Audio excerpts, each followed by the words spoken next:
एक बार एक दूर देश में राजा और रानी के घर एक सुंदर लड़की का जन्म हुआ। समारोह में देश विदेश से परियों को आमंत्रित किया गया। वे अपने साथ विशेष उपहार लाईं और छोटी राजकुमारी को आशीर्वाद दिया ताकि वह एक चतुर, सुंदर और दयालु लड़की बने।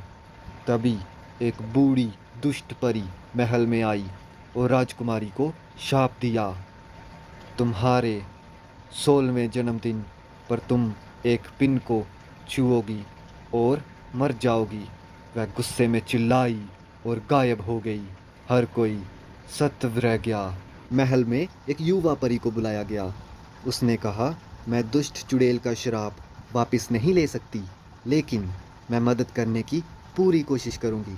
जब राजकुमारी पिन को छुएगी तो वह नहीं मरेगी, बल्कि गहरी नींद में चली जाएगी और केवल एक राजकुमार के चुंबन से जागृत होगी जो उसे बहुत प्यार करता होगा।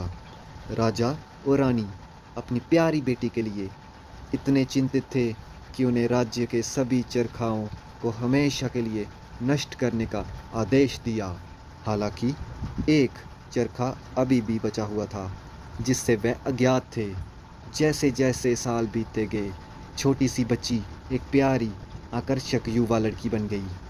अपने 16वें जन्मदिन पर जब वह महल में घूम रही थी, वह महल की मीनारों शीर्ष पर एक गुप्त कमरे में आई। जिज्ञासु वह चरखा चलाने में एक बूढ़ी औरत की मदद करना चाहती थी। ओह, ये क्या है? वह आश्चर्यचकित रह गई क्योंकि उसने इससे पहले कभी नहीं देखा था। उसने महिला से विनती की, कृपया मुझे भी ये कोशिश करने दें। लेकिन जैसे ही उसने सुई को छुआ, वह जमीन पर गिर पड़ी। चुड़ैल का जादू सच होता नजर आ रहा था। बारी मन से राजा ने उसे भव्य कमरे में ले जाने का आदेश दिया। यहाँ वह कई वर्षों तक लेटी रही। पूरा राज्य उदास था। सबसे छोटी परी ने ये सब देखा और कहा, सारा राज्य राजकुमारी के साथ सो जाए ताकि जब उसके राजकुमार उसे जगाएं तो वह अकेली ना रहे। जिस क्षण उसने ये सब कहा, राज्य के सभी लोग, जानवर यहाँ थे वहीं सो गए। सब कुछ रुक गया। जैसे जैसे साल बीतते गए, महल के चारों ओर घना जंगल बढ़ता गया और राजा छिपा हुआ था। ठीक 100 साल बाद एक सुंदर राजकुमार जंगल में से गुजर रहा था और उसने अजीब राज्य की खोज की।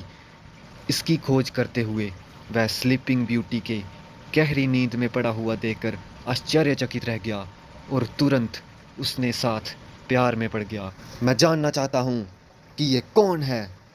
वह कितनी कोमल और शांत दिखती है, उसने कहा। वह नीचे झुक गया और उसने चूमा। तुरंत जादू हटा दिया गया। राजकुमारी और सभी लोग जाग गए। चारों तरफ खुशी का जश्न था और राजकुमार और राजकुमारी जल्द ही शादी हो गई और वह हमेशा के लिए खुशी से रहने लगे। हर तरफ चारों दिशाओं में गूंज उठे नगाड़े और जश्न ही जश्न होने लगे।